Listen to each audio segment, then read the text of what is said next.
The Jacksonville Broadcasters Association's mission is to preserve the rich history of media in Jacksonville.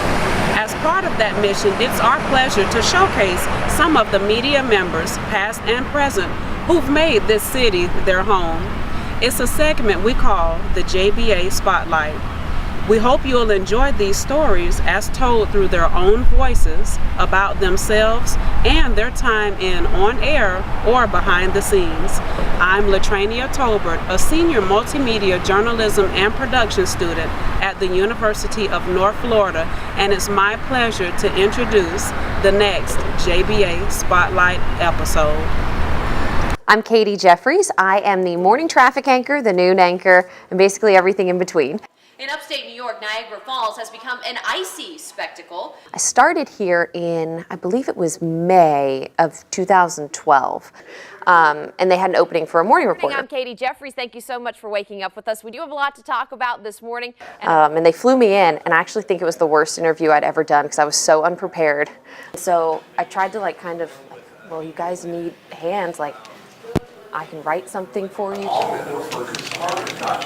I think it's because I tried to jump in to help. I think, honestly, that's why I got the job. Of course, anchoring was a goal of mine, so I took it, and here we are. I like being able to see that traffic is overall moving pretty well. So, taking a look here. I like being able to cover the news industry. For me, I think it's important to really know the market you cover, especially if you're going to cover it in depth. Safely, please stay inside. This weather is nothing to play around in. It takes time to learn a market, and I think I've done that here. Something that I've really been proud of are cold cases that I've done, the Unsolved series.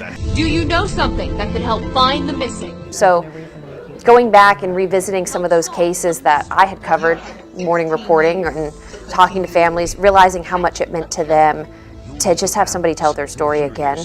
It kind of reinvigorated my want to feel like this is how I make a difference in this community, making sure that these families also know that they're not forgotten. It is interesting to see how much more, digital savvy a market has become, and how that really influences how people view news, how they get their news, how they interact.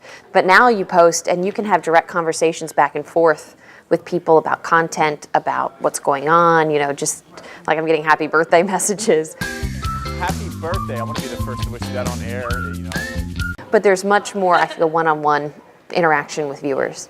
So I just did a silly video in my car, and I honestly wasn't sure what kind of reception it was going to get. Why can't anyone drive through 5 Points? And then from there on out, I kind of built out the series of Driving Me Crazy. I think that's why it's worked. It's funny, you can relate to it. It's Jacksonville. It's very Jacksonville local because people outside of Jacksonville aren't going to get the jokes about 295 in Bay Meadows. First up, 295 at Bay Meadows, where it goes from 4 lanes to 2. Why would you do this to us? Have you met us? Do you actually think we are capable of that kind of merge? I don't even know why they put speed limit signs through there. But I try to drop in little nuggets of info in there too. I love Jacksonville. I met someone here that I'm going to get married to, but I've worked in a lot of places. It's a family here. Like GMJ, they're my coworkers and my friends. I'm loving today's weather. Yeah. Well, if I could turn back time. It's a tight-knit group, and I don't know, I don't think you replicate that everywhere you go. And that's part of the reason why the show works so well. Prepare for that. Happy birthday. Prepare for this. Happy birthday to you. Oh my God.